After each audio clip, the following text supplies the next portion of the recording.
So this is my list of the best 2021 anime that have came out so far. Now I'm gonna start off with number 7, Vivi. At least I think that's how you say it.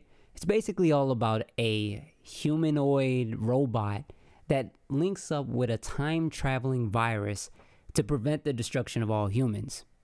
And that's all I'm gonna tell you for right now. But overall, the animation is really good, and I think the story is opening up to be something that may be worth watching.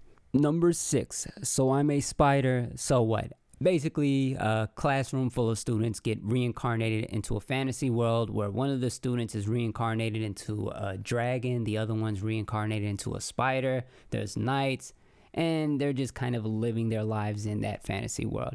Overall, it's pretty good, decent animation, and I think it may be worth a watch if you have nothing else to watch from previous years.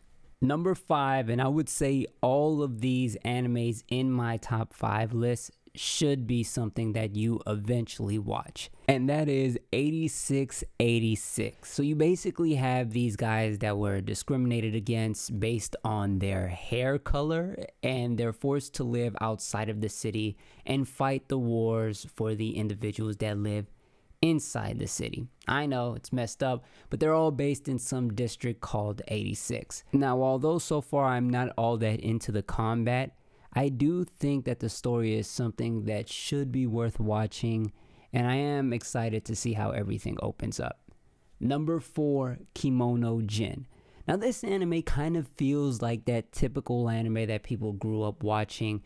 You have these supernatural abilities, these kind of kid-like characters, but it's based around this kind of detective agency that has a whole bunch of demonic children that play a part within that agency, and they kind of uncover crimes together.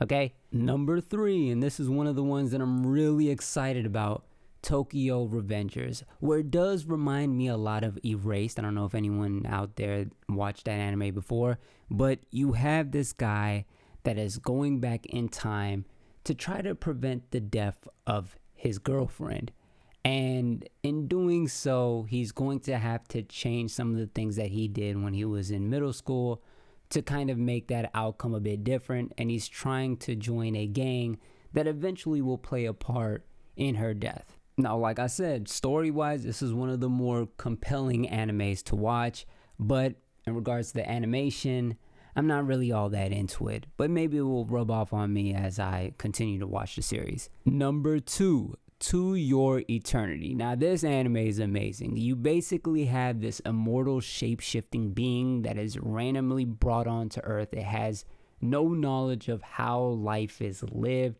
It's just shape-shifting after shape-shifting and absorbing knowledge along the way.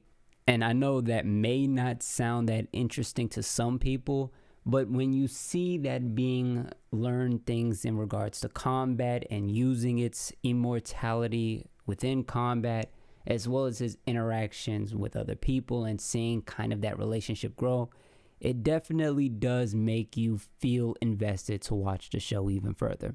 All right. And last but not least, number 1, which I do think will eventually be anime of the year for 2021. And that is Mashoku Tensei. Now, this was one that I was sleeping on. I thought it was just going to be another one of those animes where you have someone being reincarnated into a fantasy world, but they did everything right with this season. I think it is a bit pervy at times, but not too pervy to where it's just an unwatchable show. It's amazing through and through. And yeah, that's my list. There's a lot of changes that could be made to this list. It's not like 2021 is over with. And if there is some suggestions that you guys have, let me know in the comment section. And yeah,